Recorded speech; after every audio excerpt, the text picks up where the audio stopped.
అంటే mock interviews అనేది అంటే కొత్తగా వచ్చిన పిల్లలు కావచ్చు. అంటే మీరు చాలా ఆటుపోట్లు తట్టుకొని జీవితంలో వచ్చారు కాబట్టి మీకు ఒక భయం కానీ ఒక అది లేకుండా వెళ్ళిపోగలిగారు. కానీ ఇప్పుడు కొత్తగా వచ్చినటువంటి పిల్లల విషయంలో పరిశీలిస్తే వాళ్ళకి లోపలికి వెళ్ళి మాట్లాడాలి అంటే అక్కడ ఏదో జరిగిపోతుంది, అక్కడ ఏదో క్వశ్చన్స్ అడుగుతారు, వాళ్ళు ఏదో పెద్ద మేధావులు వచ్చి మమ్మల్ని పరీక్షిస్తారు అనే ఒక అపోహ ఉంటుంది కదా. అసలు అట్లాంటి వాళ్ళకి మాక్ ఇంటర్వ్యూస్ అవసరం అంటారా? మాక్ ఇంటర్వ్యూస్ యూటిలిటీ అనేటువంటిది ఉంటుందండి ఎవరికనంటే. నేను కాలేజ్ డేస్లో నేను ఏదైనా elocution competition, essay competition, debate కాంపిటీషన్కి వెళ్తే మీకు చెప్తే అతిశయోక్తి అనుకుంటారు, కానీ ఎవ్రీ టైం నాకు ప్రైజ్ వస్తుందండి. First prize or second prize అనేది ఎవ్రీ టైం వస్తుంది. ఆ కాలేజ్ డేస్లో నేను రాట్ లెర్నింగ్ నేర్చుకోలేదండి. Social skills and life skills అనేటువంటివి నేర్చుకోవడం జరిగింది.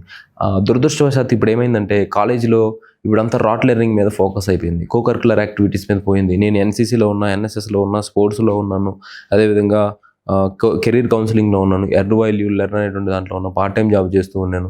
తర్వాత కర్రసాము ఇటువంటి యాక్టివిటీస్ చేసేవాడిని. ఇటువంటి మెనీ యాక్టివిటీస్ అనేటువంటి వాటిలో నేను పాల్గొనడం అనేటువంటిది జరిగిందండి. దానివల్ల నాకేమైందంటే నాకు కాన్ఫిడెన్స్ లెవెల్స్ పెరిగాయి, సోషల్ స్కిల్స్ పెరిగాయి. వీటన్నిటి వల్ల నాకు ఇంటర్వ్యూని ఫేస్ చేయడం అనేటువంటిది ఈజీగానే అనిపించింది. అయితే నేను ఫస్ట్ ఇంటర్వ్యూ అప్పుడు నేను ఎందుకు ఎక్కువ మార్క్స్ ఇవ్వాల్సి వచ్చిందంటే అసలు అంతవరకు నాకు ఆ లోపల ఎలా ఉంటుందో తెలియదు, వాతావరణం తెలియదు. సో అటువంటి వాతావరణం అనేటువంటిది నాకు సిమ్యులేషన్ కోసం వెళ్ళడం అనేటువంటిది జరిగింది. తర్వాత మాక్ ఇంటర్వ్యూస్కి ఉన్న యూటిలిటీ చాలా తక్కువ ఉందని చెప్పి నేను తెలిసిన తర్వాత ఒక 2 మార్కులే ఇవ్వటం అనేటువంటిది జరిగిందండి. ఈ విధంగా 2 మార్కులే నేను 2023 అటెంప్ట్కి ఇవ్వడం జరిగింది. తర్వాత వన్స్ నాకు లోపల ఏం జరుగుతుందో, అసలు వాళ్ళు దేనికి మార్క్స్ రివార్డ్ చేస్తారనేది తెలిసిన తర్వాత నాకు అసలు మార్క్స్ యొక్క యూటిలిటీ అవసరం లేదనిపించింది.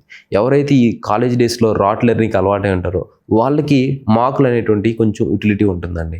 ఎవరైతే స్కిల్ఫుల్ కన్స్ట్రక్టివ్గా వాళ్ళ పర్సనాలిటీని షేప్ చేసుకున్నారో వాళ్ళకైతే ఈ ఇంటర్వ్యూ మాకు కూడా అవసరం లేదండి. మీరు ఒరిజినల్గా మీ హానెస్టీ, మీ ఇంటిగ్రిటీని ప్రజెంట్ చేస్తే సరిపోతుందండి.